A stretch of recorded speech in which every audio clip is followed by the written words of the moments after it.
Welcome to Hashtag with Chiwanuka. This is a place where we help you unravel social constructs, discuss self-development in line with mental health, emotional well-being, and everything in between that directly or indirectly affects us in the millennial world around us.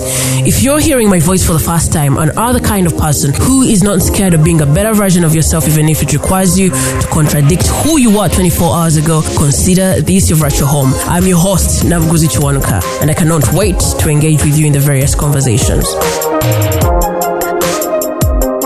This 100th episode is one of its kind. In it, I bring you a summary of the podcast live recording event we had on Women's Day. The event was, or still is, one of the efforts made to make sure that women's voices are amplified on online spaces.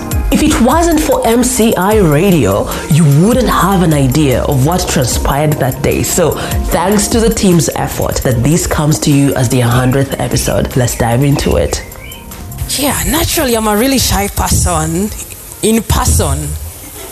When I'm when I'm in studio, one-on-one guests, I'm very confident. I make noise, but being here now, So welcome to How Digitally Fit Are You? I shared the idea with most of the people that got the invite digitally and concepts that have been shared online, that is on my online platforms. My name, for those that have never seen me, my name is Chiwanuka, and I'm the podcast host of Hashtag with Chiwanuka. On the platform, we normalize conversations related to mental health and everything related to those things that may make it hard for millennials to thrive in life. So we have those conversations there. We have them with Ugandans, Kenyans, and every other person, as long as it's an African, because we want to make this a normal thing on the continent. So today we're going to be in line with the Women's Day theme, that is DigitALly, and it's related to making innovation and technology as a tool to make gender equality achievable. So on the panel, we're having Bobina, Zulfa from Pollicy. These people really sponsored this event. They've made it possible for us to be here.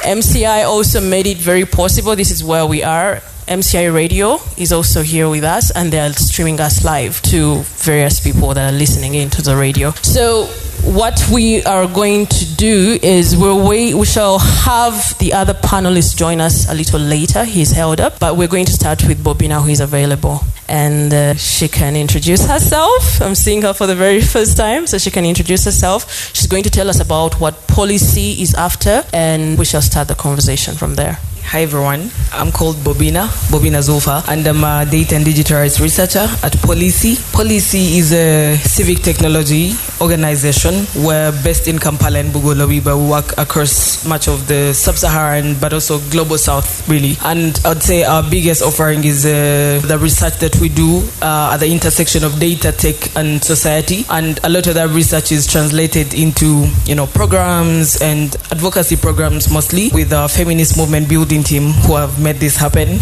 Yeah, that's just really a brief overview of myself and the work that I do with Pollicy and what Pollicy is doing, but I am happy to share more around the work we're doing in relation to the overall theme. Mm-hmm. But yeah, that's after.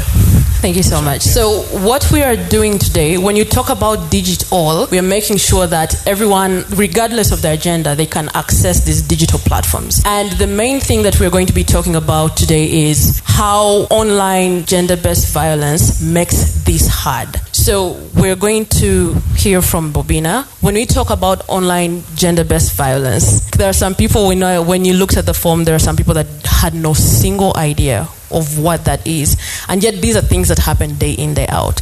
So would you highlight that bit for us on online gender-based violence, and also probably why you feel like people might not have an awareness of what it is, yet it's very common? So as Pollicy, I'd say we've done enough work around online gender-based violence across a number of countries, both Francophone and Anglophone here in Africa. And I just want to very quickly mention from the larger theme, which is innovation, tech, and gender equality.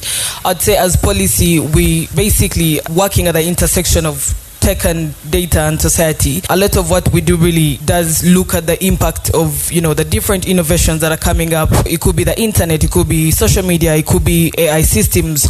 We're really looking at the tech innovation space as a whole, and we're more focused with the digital rights part of that. So what's the impact of these technologies, particularly on African women? Being a African civic technology, a feminist collective as well, we use feminist theories to dissect these issues and try to make sense of them and try to come up with a number of recommendations. So just moving to the online gender-based violence as a thing itself, my colleague Bonita Nyamere, I don't know if some of you know her, has done a lot of work around this. She's been leading much of our research around the area of online gender-based violence, with our most recent report being a report called A Dark Place for Women Journalists. So I'd say, like, in very simple terms, just think about, I would assume everyone in this room or listeners of the podcast know what, gender-based violence is, which is violence which could be sexual or physical or any sort of violence that women get to face in the physical world. So what we see is this is now happening in the virtual space as well, on the digital spaces.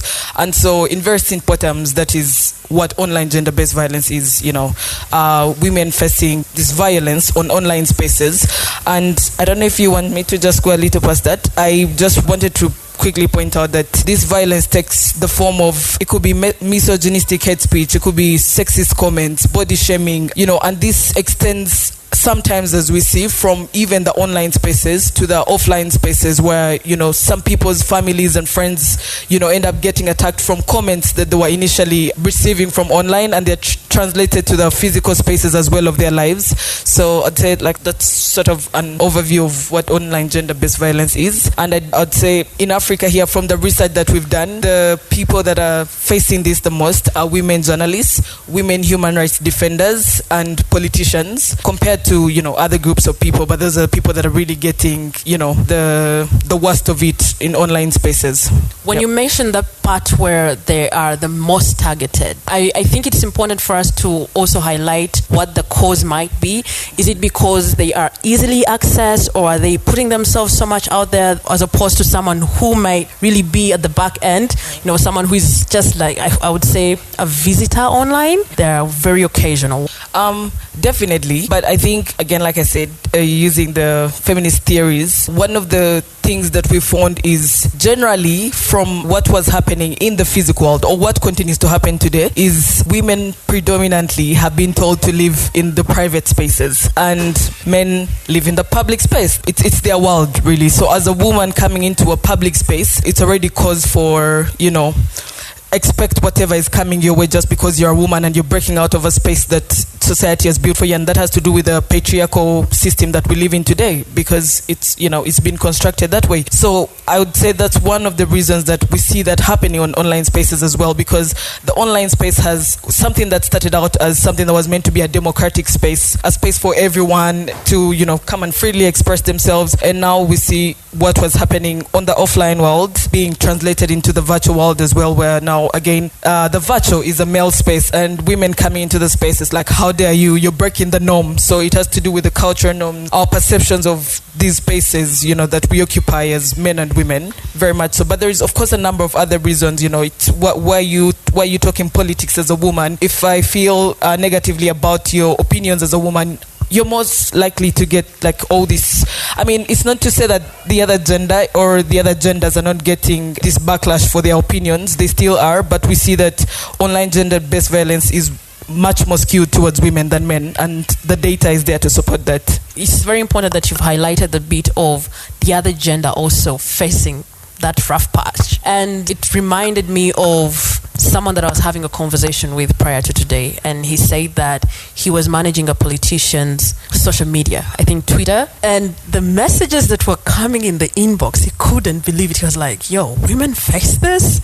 So I think it's very important that you highlighted that bit where, yes, it happens both sides, but the women get it more. So can we hear from Mr. Abaas? You missed out on the introduction, so it's important for the people to know that you're one of the panelists. I am. Hello everyone, how are you doing? Welcome. My name is Abaas Mpindi. I work here at MCI. I am the CEO It's a pleasure to be here. Yeah. Thanks for hosting me. Sure. Thank you for honoring the invite. At least talk about what MCI... What MCI does? Okay. For people to have an idea, because some are here for the first time. Yes, so our work is essentially training young journalists. We say we're building the next generation of journalists. That's the buzzword. We started by just organizing competitions and bringing young journalists closer to opportunities. And now we have transitioned to creating a space that allows, amplifying media innovations. In essence, the work hasn't changed. We still train and work with young journalists, only that now the idea of creating a space for innovators in the media landscape is an addition. So, yeah. I am one of those innovators, guys. I was privileged to be one of the people that were pioneers of the podcast training under MCI, so truly honored to be here. So, based on what Bobina shared, I don't know if you had, but at some point when you were around, she highlighted the bit of journalists being a target. The main target when it comes to women. Yes, online gender-based violence happens to other people, but then there are specific groups of women that are targeted, and journalists are one of those that have been trained. Is there something, when it comes to the training, is this something that you've considered when training the young journalists? So the role of journalism in this space and in this conversation is really, really important.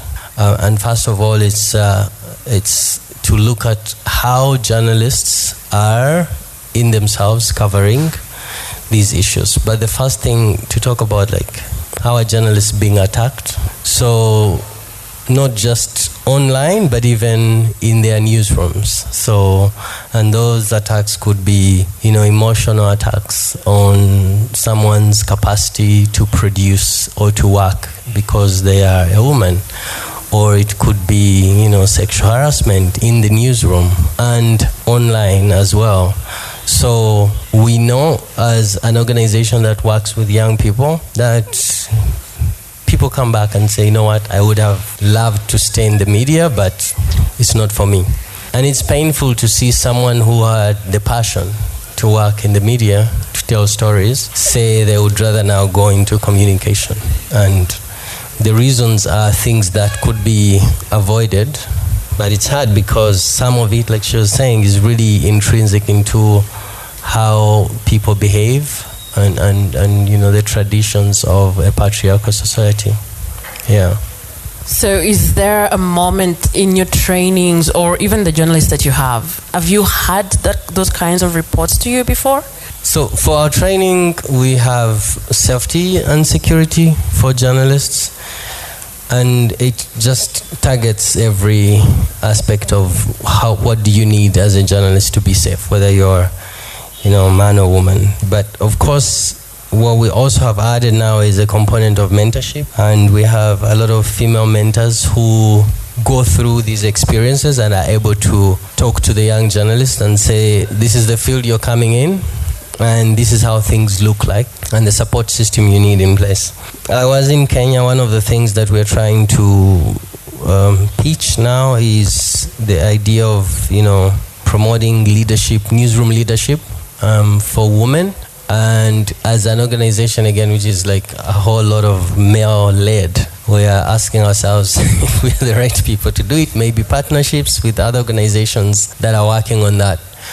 But newsroom leaders who are women play a crucial role in terms of mentoring the next generation of women leaders in the newsroom, creating an environment within the newsroom that allows, women to thrive, and also putting in place online either policies or platforms that safeguard.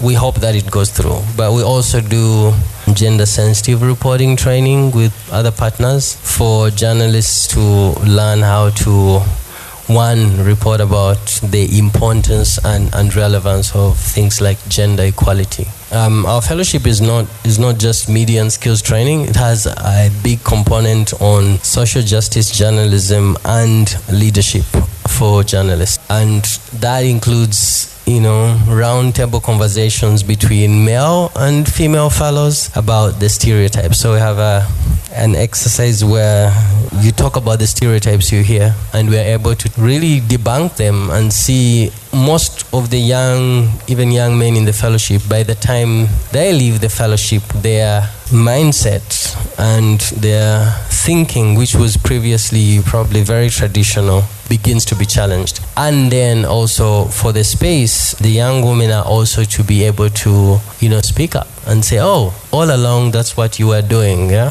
So those are some of the ideas ways we try to make sure that the conversations are ongoing. Yeah. Thank you so much. Back to Bobina. When you talked about the patriarchal system being one of the reasons that, keep this ground very fertile for online-based gender violence, what are the specific ways you feel like a woman, when it comes to online gender-based violence, how best can they protect themselves?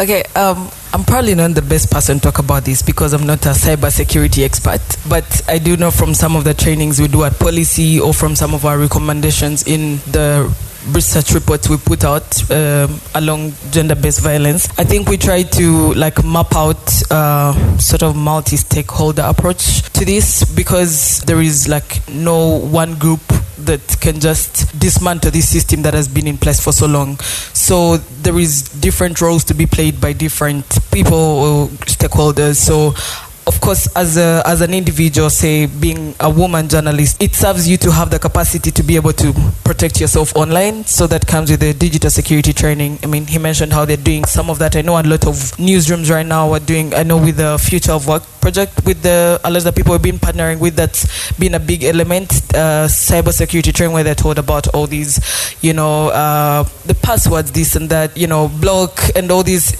like I said, I'm the expert, but there is a whole range of, the cybersecurity, how to protect yourself as a person online. But there is also a role to play, again, like he mentioned, even within the newsrooms. So as the news editors or as the news house, is there a sort of policy brief, in-house policy brief that addresses these issues where it's something that's known to the journalists, so it's something they look out to? It could be governments, are they able to uphold the policies that are supposed to protect women on online spaces, because it's their digital rights for them to not be silenced and thrive on online spaces? Is it the tech companies, big tech, do they have a role to play in the misinformation, disinformation, malinformation? They have a role to play as well in whether it's regulation and coming in to address where cyber harassment is happening on a large scale or something towards groups of women or something. So I think there is something to be done at different levels, and I think that's one of the best ways it could be approached, really. Yep. Yeah, and what interested me most when it came to Pollicy is when I found the digital safety. I don't know are we all connected to the internet? Do you have internet activated on your phone? Could you take us through the digital safety platform? Julie, I think she's the best suited to do that. Yeah. I'm supposed to be in the background. Why are you bombarding me? Hi, everyone. So the name is Juliet Grace. I work at Pollicy as the community engagement lead. So we've created a game online because we understand that, like Bobina has been saying, we do a lot of research, but this interpretation of this research for different audiences, it's different. So you put out a research concept, but you don't understand the language in which your research has been put out. But also I think for us, what we are doing with our research is we try to visualize it, and the digital safety game is one of the ways through which we've actually visualized our research. So when you go online, just type in digital safety, safe, the word safe, and then Tikachai, that word. So you can play that game at your own time. And there are characters that we've developed that when you can choose a character that you can play as in that game. And there are different prompts through that game that will lead you to a different level. So if we are speaking about, Abaas, have you found it? Yeah. Have we found it? Okay, so when you go to that game, you choose a character. I think there's a Muslim lady who I love. So you choose a character that you want to be, and then there are prompts. So at different stages of the game, the prompts will sort of ask questions. So if you're online, how do you respond to an incident of harassment, such and such manners? It's a user-friendly game, if I might simply put. So again, research, simplify it in a manner that if it's prompts, whoever is a part of these prompts is able to sort of find themselves within that game. But you're playing that game, you're enjoying it, but then you're also learning about a topic that you might not be paying attention to previously. Thanks for bombarding me. Welcome. She just said you're welcome. So you can do that. Probably you'll be doing that in the network session. I would like to pass the microphone to the audience, and if anyone has a question to the panelists so that they can answer these questions. Thank you so much. But one of the panelists mentioned that they use feminist theories. Would you mind telling us which ones exactly? Because we have the Afrocentric and the Eurocentric. Where do they meet and where do they merge? Do they speak to the Ugandan experience? Very happy to take that question. So being a Ugandan, I'd say homegrown civic tech, a lot of the work we do is Afrofeminist in nature. So I'd say we draw a lot of our theories from Sylvia Tamale's work, who's Ugandan. So a lot of our theories speak to the realities of African women, of Ugandan women. Yeah. My interpretation of the digital world is it's a virtual space where there are not so many rules and where people can say anything and get away with it, where anybody can put a face to anything and, so it's hard to have checks and balances. So for somebody who is online in a world that is virtual and not really censored, how do you really protect yourself, whether as a woman or as a man? Because if, for example, you put something online, it could be a happy moment and then people will come in and it ends up affecting your mental health. One comment like this can really almost lead you to suicide sometimes. So how best do you think you can really guard yourself given the nature of the online world? I'll just say something very small and pass it over to, because I'm sure he has more to say about this. But I'd say, I do get the feeling of, from your description, the internet or this virtual space feels like some wild west with no rules and whatnot. But in essence, I'd say from maybe the beginning of a lot of, say, social media at the time, there's been very limited regulation. But I personally believe greatest change can come from system changes. If the overall system changes from what it is right now. So it's the different people that I talked about that have a different role to play to alter this system. And this is something that is, I feel like in many ways we're sort of playing catch up, for example, with regulation of technologies. Tech policy is very slow. You're seeing with a lot of emerging technologies, we're just playing catch up. But I don't know. I don't personally like the response of be a more resilient person, but unfortunately, it's so for example, with the program that we've been doing with a number of, I think, women leaders, MPs and whatnot,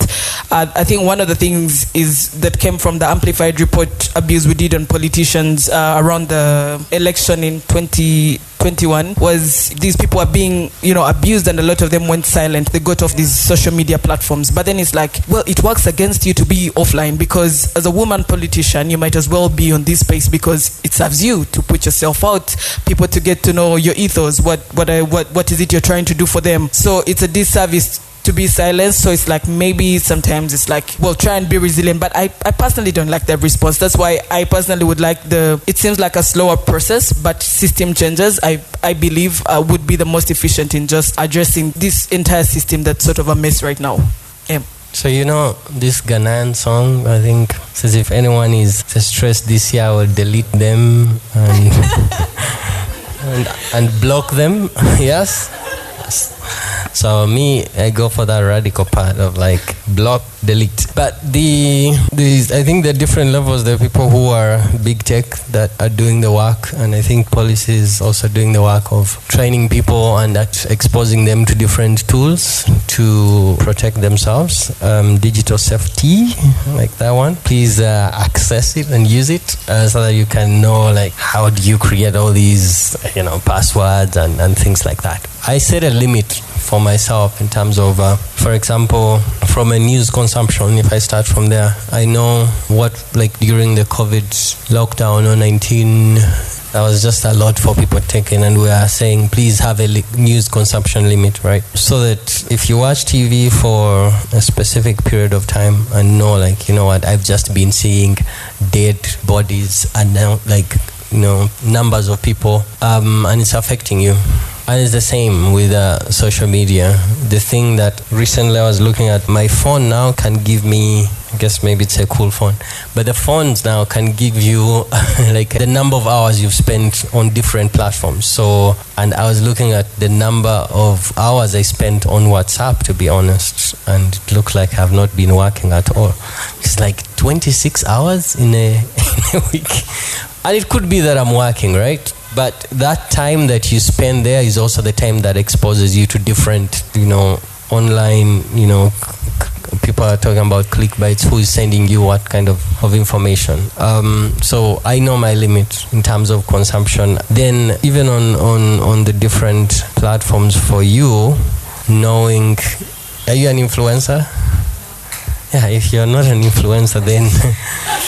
Because sometimes there are people that send you requests to be honest and you've never met, right? And this is not going to end well. And of course there are all these privacy tools on the different social media platforms that you can go into to safeguard yourself from receiving certain information from people you don't know, from having certain comments on your photos, and because there are people that you want to even just reshare their post and you can't because they've put those privacy settings. I mean, those are really basic. The guys at Pollicy have more intricate tools that you can use or go into. And if the worst gets to the worst, don't be resilient.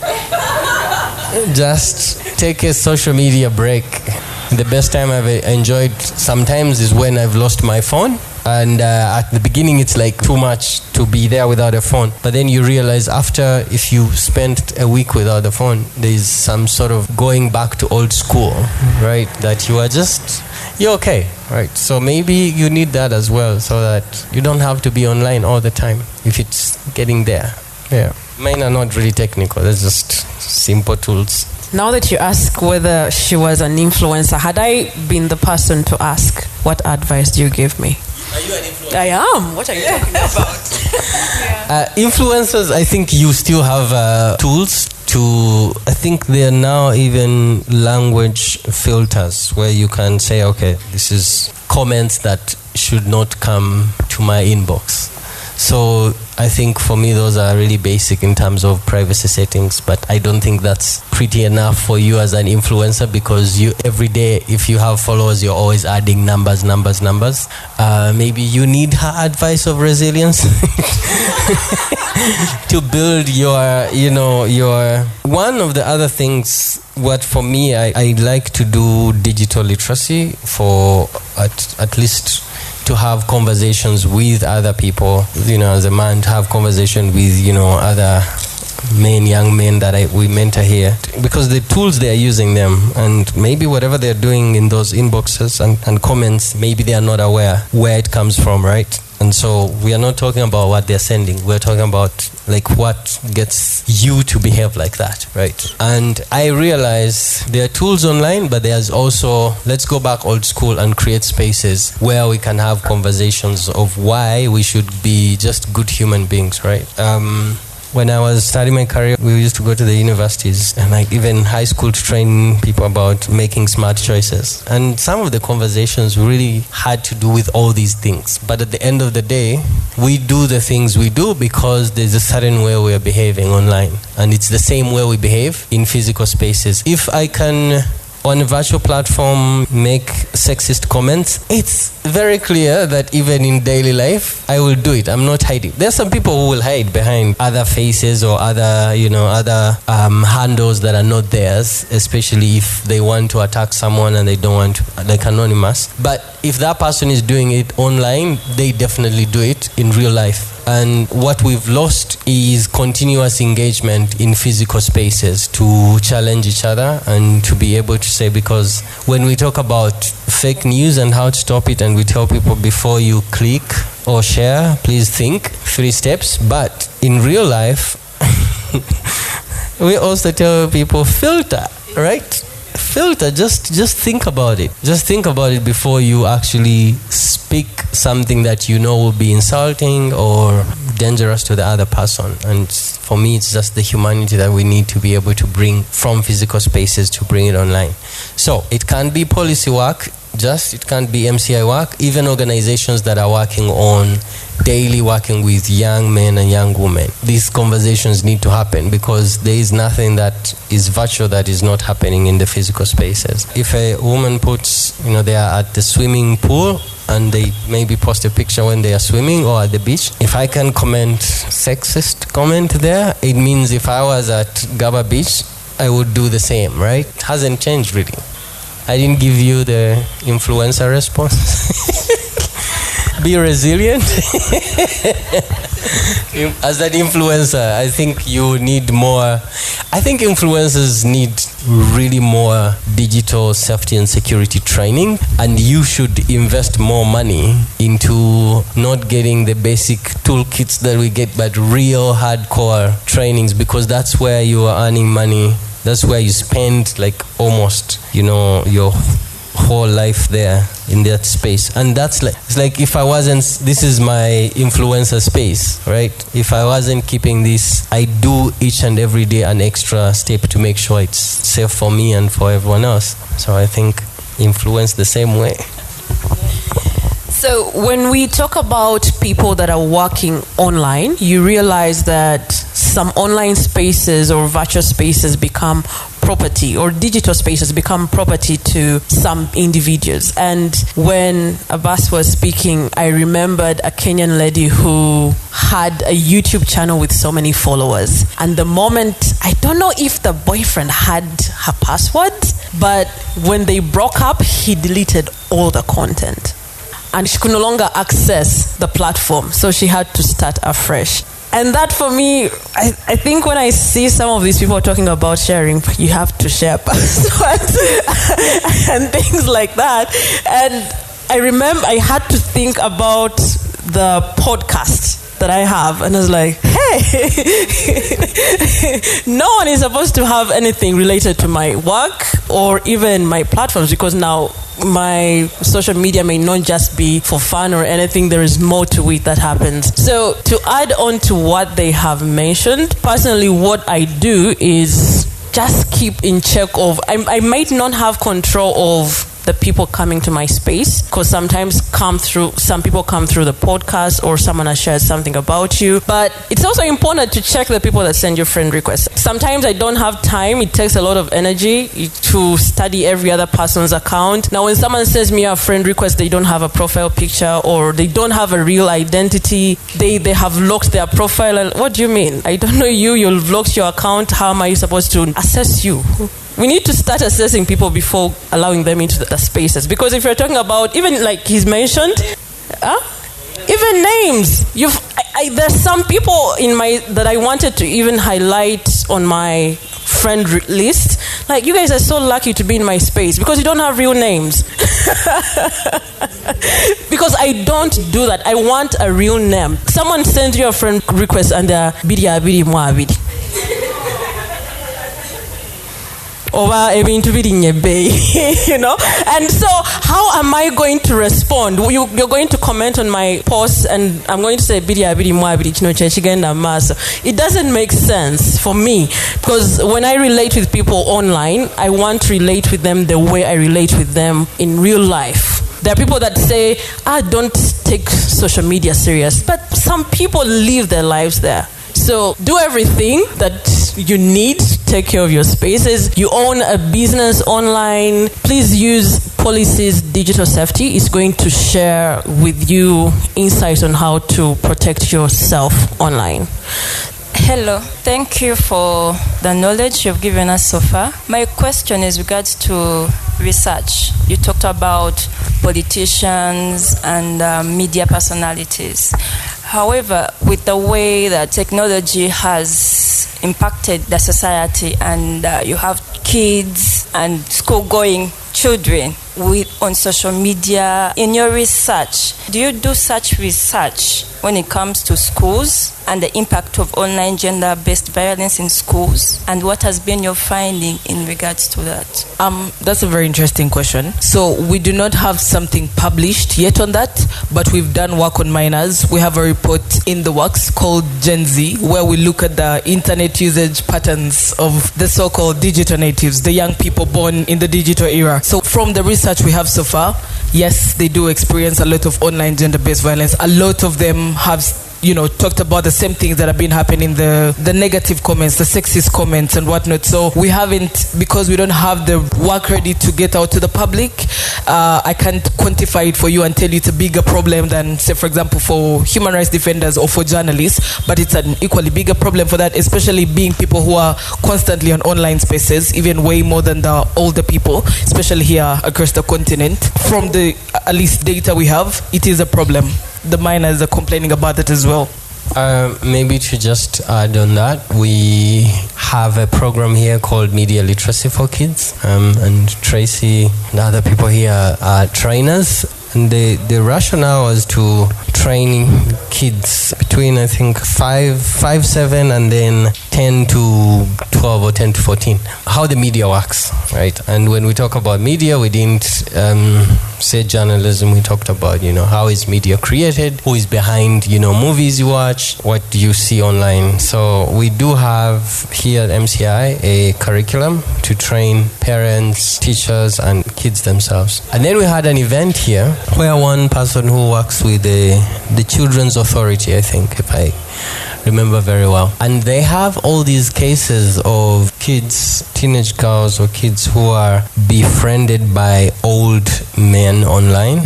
So there's this one case, this person pretended to be a young, and it's like age mate, and they were chatting for a very long time. And so this girl maybe thinks, oh, this is a cool person, and then they invite this guy to the home. This guy abducts this kid. But it all started on Facebook. So there was a whole, how people are using online platforms, especially to, kidnap children. And as you know for sure, a lot of our siblings, young, they're already on Facebook, right? They have access to these platforms. So there is also need, and I'm glad you guys are doing this, there's need to equip that generation as well with that awareness, right? Because people just reach out and make all these promises, and they turn out to be an old person, an old man trying to. And it's I didn't want to finish the story, but it has a nasty ending. And after that story, everyone was like, well, things are really bad. Again, like I said, the same people that would do that in real life would do the same online. So, when you mentioned the part of the children being kidnapped, even adults, you need to take precautions when dealing with people, especially people that you don't know. People see you online and instantly they feel like they own you. DMs are dangerous, man. There's a person who texted me towards midnight, and I was like, oh, the audacity, yeah? And then, so I opened the message and ignored it, like, just show him, yeah, I've seen the message, but I'm not responding. Then, early in the morning, he sent another message. He was like, come on, don't be mean. I'm just a fan. Let me give you time, maybe you're busy. I archived the chat and silenced it. I'm not going to be notified when he texts. Or some, I do them a favor. I help them not to feel like I'm rude or not to feel attacked. I help them by blocking them in Messenger so that you can't text me anymore. People just want to own you. They don't know you, but they're going to own you. So in every way, don't leave these spaces. You need to be on these digital platforms. So the majority of the Q&A session was edited out because the conversation kind of veered off the day's theme. What you need to understand is that you, all human beings, you have biases. And as we have our biases, those biases can creep into our stories, especially if we are writers, we are communicators. So you can tell certain biases in what story you're reading. So you're saying some stories are subjective, right? There's a reason why you're saying that, because you've sensed a certain tone, you've sensed a certain maybe bias, right? And it's not just on covering that line of stories, it's just across. So you can tell who has gender bias if that person has a bias on women and the stories they tell. So journalists are trained to make sure that, if you're covering now, there's a big emphasis on making sure that you have, women experts in your story. Because in most of the stories you read or see, the experts are always men. So yeah? And when it comes to the victim, so it's very natural for a male journalist or even a female journalist to be at a source, as a space where there is maybe, you can get a voice of the expert and also the voice of someone in the community. So there is always high chances that you will find a voice of someone who has struggled. You go for the woman, of course, depending on the context. It also has to do with the whole, structure of the economy. Who is employed where? Once you asked for, we want experts on climate change, there's probably going to be 100 men who are over there. So Andrew won't have a choice but to interview those guys. But Andrew could do an extra, to say, but okay, it's 100 men, but there must be someone, right? And maybe there's, that woman that someone didn't know about because we have not been documenting them over the years. And the reason why we have all these men is because we've documented them many, many years, and so they are known. So the other people that we say, they are not there, they are there, but we've never focused on them. And if we put them up there, so it's the same. So you'll see those biases. So I can tell if you have a bias against, let's say, a certain tribe by the way you present, the way you talk about them, if you're on radio, on TV. So the biases are there. That's why you're saying it's subjective. Does that make sense? Okay, good. Hello. Hey, hi. My name is Andrew Kagwa Maiga. Hi, Andrew. Hi. I'm a journalist. One about the whole subjective, because it's not the very first thing I wanted to talk about, but I've been lucky enough to work under female editors my entire life. And it has always been very deliberate that you need a female voice when you're putting together a story. And I hate sharing this story, but it's something that happened. There was that whole saga when people wanted to demolish the National Theatre. I'm an arts and culture reporter. So there was a time they wanted to either demolish, redevelop. They were using very many terms that were very unclear.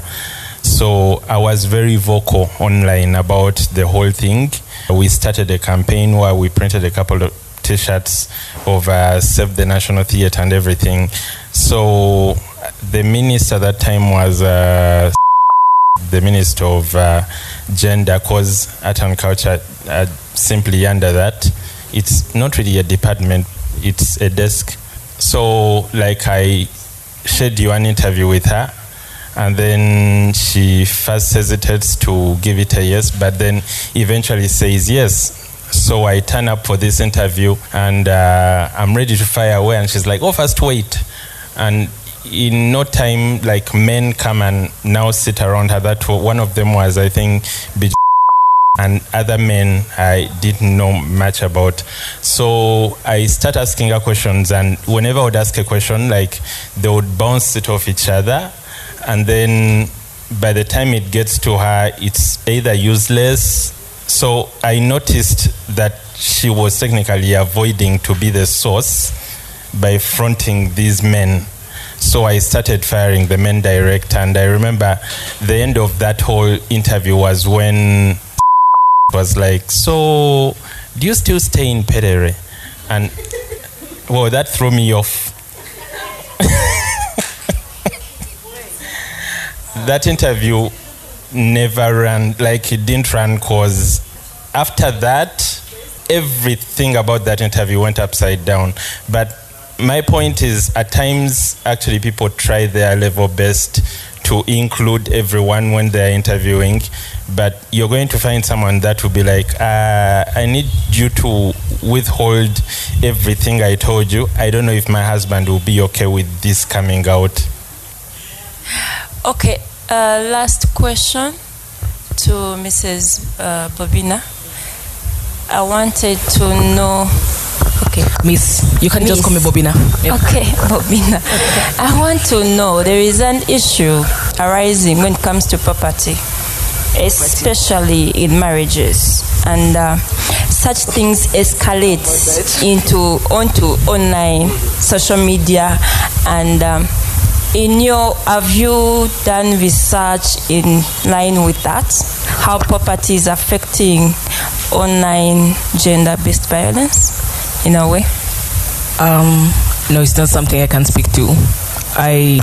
We have done work on online gender-based violence as a whole. So there is a number of things that come up as core themes. So for example, gender is one of the things that starts a lot of online gender-based violence. The conversation around gender itself, politics, etc. But that's interesting. I didn't know about. I see that on online spaces, but I didn't know it was or like to what extent it's a problem. So I can't really speak to that until we focus a lot on the data element of how that's impacting societies. But yeah, Good afternoon to you all. Abaas said that they have a program which can help the young ones with the media.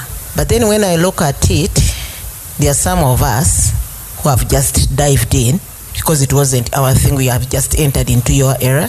Then there are some others who are in your age, but they are in between there. You can find somebody who doesn't even know how to write, but she has a digital, and she doesn't know how to manage it. And whatever she shares, it's not easy for her or him to filter. Then when you come to organizations, many of us are using digital, either in our kind of work, either looking for jobs. Not from the journalist side, but then there are things you look at and you see that this is a person, I think, who really doesn't know much about the digital. So I'm wondering, with the policy, is there in any way how you can help certain organizations if they happen to contact you? Because me, I'm working with a research organization, but yeah, we seem to be a lead, but when you go into digital, you find like we are half-baked. So I don't know how we can be helped. Then too, as mothers or grandmothers, many of us may be having those young ones. How can we approach you so that those young ones are helped? As the lawyer said, many of them have been victimized. TikTok is the way. Once you see a WhatsApp, just know TikTok is on the way. It's already there. It's already there. Facebook is already there. It's not easy these days for a child or an adolescent of these days to talk about any program on the TV because it's not their thing now. They would rather close themselves in the bedroom and they are on the phone throughout. So I'm just wondering, how can the children and the, can I call them innocent adults or green adults, be helped? Thank you very much. Okay, so I'll start with green adults. So we have a media training program for NGOs, and the capacity building around it is how to communicate and tell your story better. So we will bring your team, take it to our studios, and ask you to tell your story about your work and your organization. And we'll have your team listening and watch you. And then when we're done recording, we'll play it for you. The thing is to understand how to communicate and tell your story so that the people understand it better. But for that audience also, we have a digital skills training, especially based on the needs of the organization. So if you say social media tools and how to use it for your work, so that can be done at an institutional level.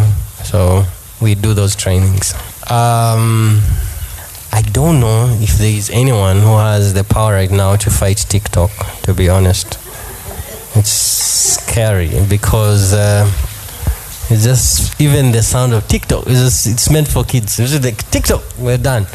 But what I think we have lost is transparency and I call it friendship and time between parents and children. And it's hard because, you know, you have a child and then you have to work all the time and you never get time to actually sit down and know, right? And for me, I think it's really important, even with the media literacy training, there is the component of parents understanding what content is my child consuming and being aware. It's not policing them, but having very candid conversations on why certain content should not be believed, or because at the end of the day, you don't want to police and take away the opportunity from this child to learn these tools, because on the other side, it's a powerful tool for that child to express themselves, to could find opportunities, because there are very many things they can do there. But now it's really to help, you know, children understand how we do media literacy, the digital literacy for kids. I think UNICEF might have, I need to double check, is to help kids understand these tools better and how to use them for their own good. But the conversation has to be there. So if we're not talking to our kids, definitely we'll never know what content they're consuming. And if it's bad content, it could be pornographic content, they will never tell you, right? So it will just be always at the back with friends. So the first part is, you know, let's really create an environment where you are able to understand what content is being consumed in the house so that you can also find a way of supporting them. And then with the media literacy, if Navuguzi, for example, has the opportunity to prepare, we've had the reason for why it has not worked very successfully, it's really financial, but we've had to, for example, curate programs, holiday programs, where kids come in and get training. But it has not been very effective. What we want to be able to do is to work with even parents to say, how can we make sure these trainings are happening? We have the space, can come, the trainers are here. But at the grassroots level, I think for me, it's going to be hard to regulate these unless we talk to, which is not the best way to go, regulators around, you know, at that level. However, I think DSTV does a good job, which we can pick lessons from DSTV in terms of like parental guidance. I'm not a parent, so I don't have very good examples. But DSTV as a platform has parental guidance where you can safeguard. So it could be, I don't know how that sort of like example could apply on the online platforms. If is there Facebook for kids? Well, but there is YouTube for kids, for example. I don't know for TikTok. I'm not a good user of that.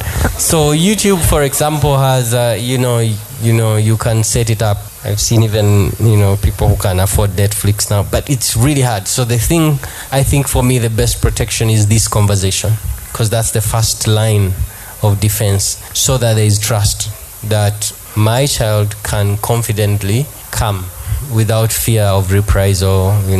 They know the conversation is going to happen, and it's really based on what content are we consuming.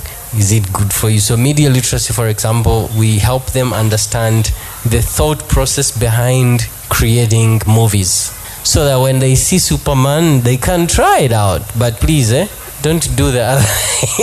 Don't fly over from here, right? Because they need to know that there are stunts, there is safety already there. So if you try it at home, and that's really good, because then you see kids saying, so that's what happens. Okay, good, right? They get it. So we have one exercise called Media Machine, which you can also try. It's how for them to understand how journalists create content. So we create a scene, like an accident, and some of the kids are policemen, others are journalists, others are news anchors, and they run through the scene. So the accident happens, the policeman calls the journalists run with their cameras, they cover it, they run to the editor's space, the editor says, oh yeah, this is good. Then they send it to the production room, the production kids are like working out, then it ends up with a news anchor. Then the news anchor airs it live, and then they are able to see themselves on the screen. And that experience, they never forget. So we find those sort of like role plays and tools to help them understand like what's behind, so that they can make even for them better decisions. The first part is can your child make, a decision for them to say, that's not good content for me? You seem to have a, I was just saying that's really cool. Okay. Oh, yeah. Thank you. Okay. For Hello. me? No, just for you. Good afternoon, everyone. My name is Shamim Nidede. I'm an educator. I would like to build on what you are saying.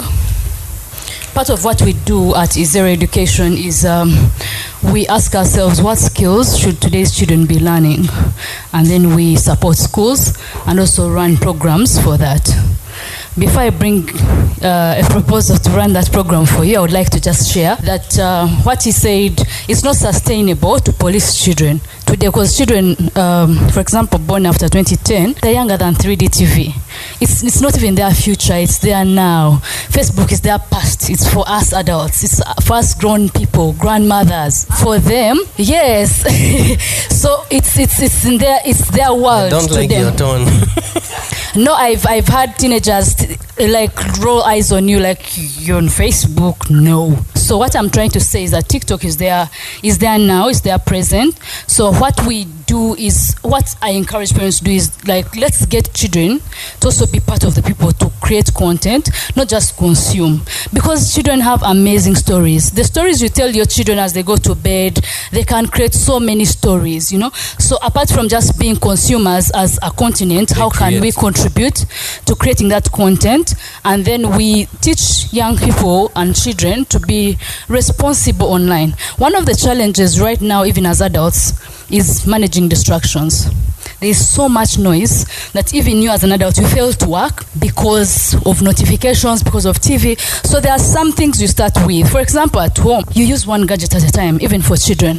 You're either watching TV, and that's all. You can't be watching TV. You have a tab, you have a laptop open, you're doing homework, and you're eating food. That is recipe for disaster. One of the top skills that needed today is skills of focus. Even for us adults, we are struggling. So you begin small when they are young, and you teach them one gadget at a time and responsibility. When they're watching something, ask them, what is the PG? If something is PG-13, and my daughter is 10 years, she has no business watching that. In fact, she's the one who keeps checking and saying, mommy, this is PG-11. And you know that it's really, really clean, it's really okay, but because you want to inculcate that skill of saying that I am 10 years, you have no business watching 13-year-old content, they're out. So it has grown and it has become, there's one time we were watching TV together and showed PG-18. It was just something on local TV, very clean. But I said, you know what, you can't watch this. I even didn't watch. So with time it has reached a point where she keeps saying, no, I can't watch this. That is more sustainable, because then they are going to regulate themselves. Even if you regulate and police so much, at school they are interacting with children whose parents maybe they don't care, and children are consuming adult content. So when they're in that environment, they are so fortified that they're going to say, no, I'm not going to watch that. So it is important what you're doing, getting children to actually be media savvy and know how the things are done. If a child, their favorite cartoon is something, and you ask them, if you are to recreate this script, or if you are to recreate this movie or this cartoon, how would you do it? And just listen and let them actually create if they can. You are creating that skill. Because the truth is, there are some influencers, most of them, teenage girls, who are earning 3 million. We don't earn that in offices. Well, so it is their future, and they are going to earn so much money, but it's just a double-edged sword that our young people can get so many disruptive jobs that wouldn't have been there. They're getting so much money, or they can just consume, and the algorithm set for Africa, the content they give us, just entertainment and nothing serious. So we have so much power. And for spaces like yours, you're doing a great job. We'd like just to come and make that work happen. Don't struggle with parents. We have communities. Let's run that for you. Hey! Thank you. Clap for her. Thank you. You're good. Thank you. Did that help? Yeah, a little bit. Okay, good. The gentlemen seem to be quiet, but they are in the room. Any questions, observations? I am here. You're doing a good job, but I feel you need backup. We don't like your tone. Andrew? Okay. At least someone wish us a A happy Women's Day. Huh? Hi everyone. I'm Mark Chris Kaizi. On behalf of the organizers, we apologize for not wishing you a happy Women's Day in advance. So, what are you saying? The conversation is really great, and I'm really happy that we're having this. And I'm really happy that there's a sort of intergenerational conversation that's going on, and that's something that's really important. So I'll go back to my role. To all the women, to all the girls, to all the ladies in the poet. building. That's your... Hey! Allow me wish you a very happy Women's Day. You are strong. You keep us going. And don't stop pushing those boundaries. And let's keep going. Thank you very much. Tracy, do you want to know why men keep silent in conversations about gender? I would really love. This is honest space, so let's go. Let's hear it. So, gender and sexual harassment. I mean, especially sexual harassment. Men will always keep quiet, and I think it's the same with when we talk about racism and white people. You just there's always that silence, and sometimes it's like, what do I say, right? And I think that's why you've seen after, decades of work around gender equality, now organizations like UN Women are beginning to say, you know what, we need now, male inclusion in these discussions, because for some time, I think the men ran away for many, many reasons. But one of the things that I know for sure is that when we have had conversations where we're talking about gender, or gender and sexual violence, men are always silent. And even like the fault of us as people who invite, you fault yourself. You find that all your invited guests are women. I don't know. I'm not saying you today, but they are. We just need to be aware. And I think for us who work in the media space, it's when we create spaces and conversations like this, even how do we get men to feel like they have a role to play and a conversation to have, and not coming into the space from like a guilty, already feeling guilty. And even I think on the other side, like panelists and moderators, sometimes we are not very kind to the men in the audience if they say something that we don't believe in, right? So we had one session here where one of the students said, I want to advocate for the boy child, right? And one of the panelists just ripped this kid apart. This kid is at the university, and of course you expect university, but the idea is, yes, we want, like if you're a feminist and maybe you don't agree with this thing where people say the boy child has been left behind, but what's the best way to have this conversation without making the other person feel like you are useless and you shouldn't be talking and this is not your place to be? And that, I think, there are other reasons, but one of I was just wanting to share that. I don't know, sir. Do I represent us well or not? Hello, my name is Herbert. I do agree with your name means Abaas. Herbert Abaas, yeah. We're good. So often spaces such as these are confrontational in nature. They tend to point fingers, they tend to find fault. So it's sometimes hard for us to come into... I had mixed thoughts about coming here, but then because circumstances brought me here, right? But I think it's pleasant for me and for other people out there that we do have more of such conversations and spaces, because they are learning curves for us. Yeah. Sometimes you find yourself engaged in a practice that because you've not been told about it, you're continuously doing it without the background knowledge that it's probably affecting someone. For instance, body shaming, right? Our community is big on subconsciously body shaming women. Man or woman? Man, mostly women, yeah. Yeah. And when you come into spaces like this, it's an opportunity for you to listen to persons who have been affected by gender-based violence on digital platforms. So for me, I think if we could have more of the same, we would appreciate it. I think it's largely an information gap that we need to cover. Yeah, thank you. And you know, one of the things that I realize we never think about, so a concept like body shaming, if you think about it, maybe 20 years or 30 years ago, where people would just celebrate, you know, there was no conversation about weight. Like, you've gained weight, everyone would be like, yo, African mama. And that's like, you know, and even as a man, you know, you would just, when people said, what's your definition of beauty, right? Your brain and the way it was structured was always the curved. So there was never this thing, you couldn't trace it. Until now, recently, now it has become a huge conversation. And again, when you talk to, like, I share this story. I used to work with a fellowship program. So we used to pair one American and one Ugandan, 2 fellows. They would work together in an organization. So this one guy from Rwanda, he started to just send unsolicited messages to the female American co-fellow. And the female came and reported to the administrators and said, my co-fellow, this person that I work with, is sexually harassing me. And so we said, oh my God, what is happening here? What did he do?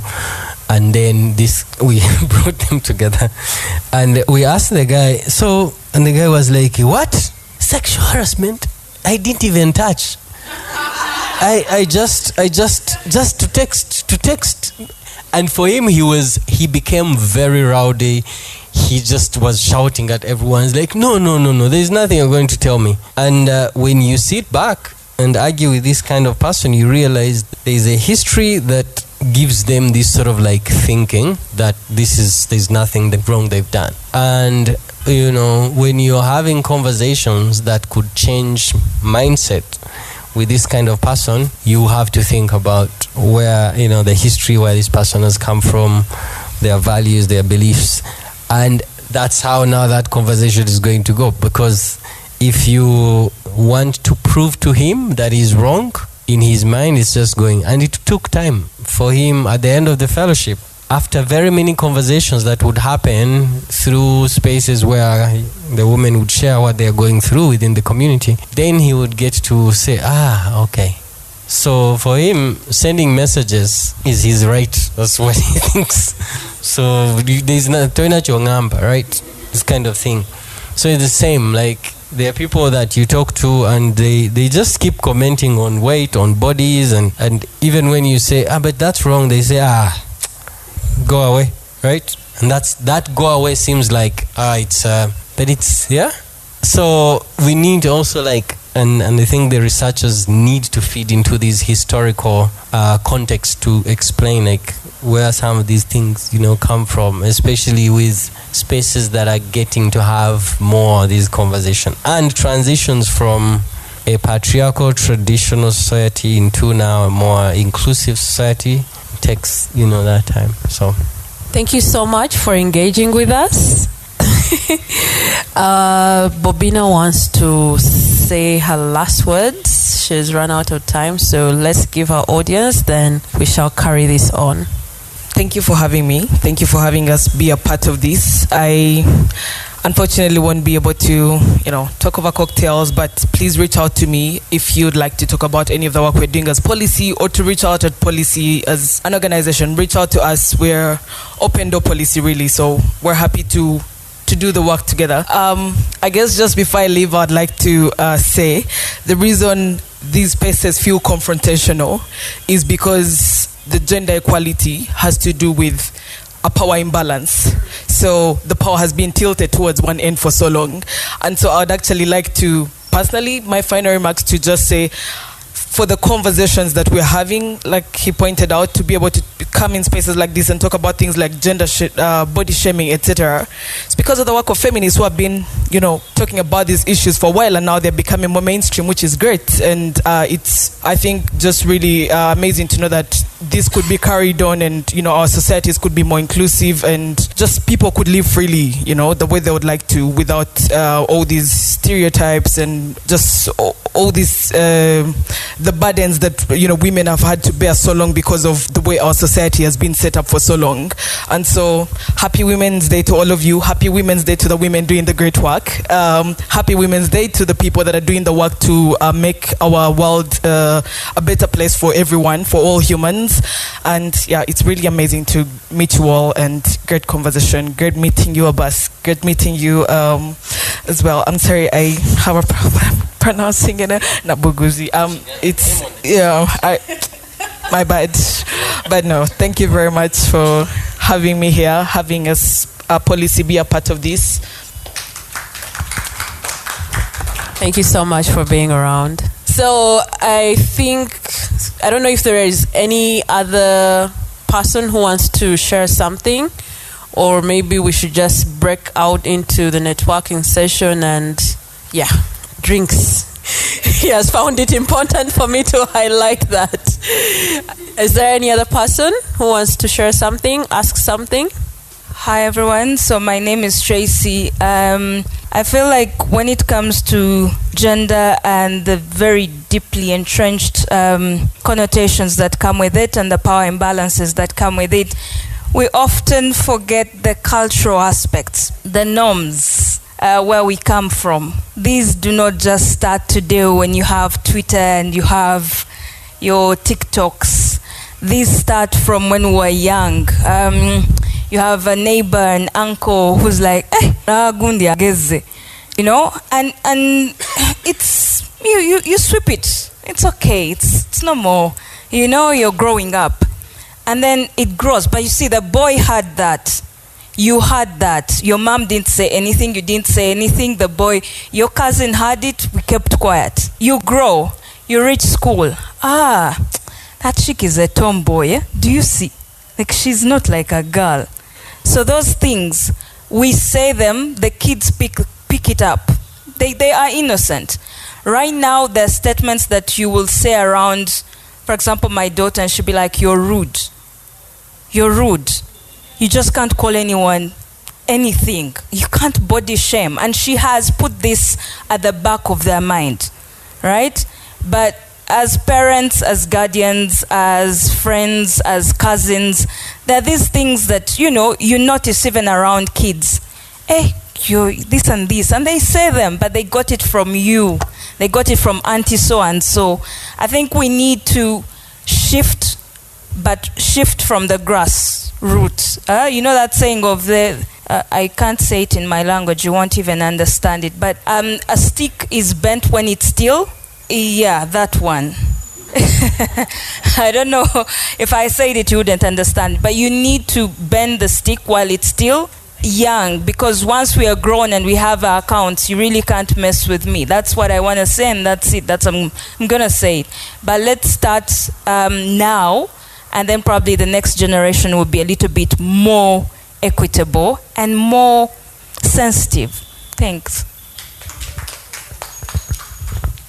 Thank you so much. Thank you so much for being around. I had the program lined out, and we were supposed to have a mental health professional on the panel, but unfortunately she had to cancel at the last minute. So we agreed that we are going to do a recording. It's not going to be live like this, but we shall have a recording. If you have any questions, you can send them through of these conversations that we've had in terms of online gender-based violence, how best you can help yourself mentally to, build the resilience that was shut down. But do share the questions. She's going to be able to answer them. It will come out after this session that we've had. Thank you so much. We are now ready to network. There is something to eat at the back and something to drink. The event was hugely sponsored by the Media Challenge Initiative. In my deepest of fears and doubts, these people assured me that the event could happen.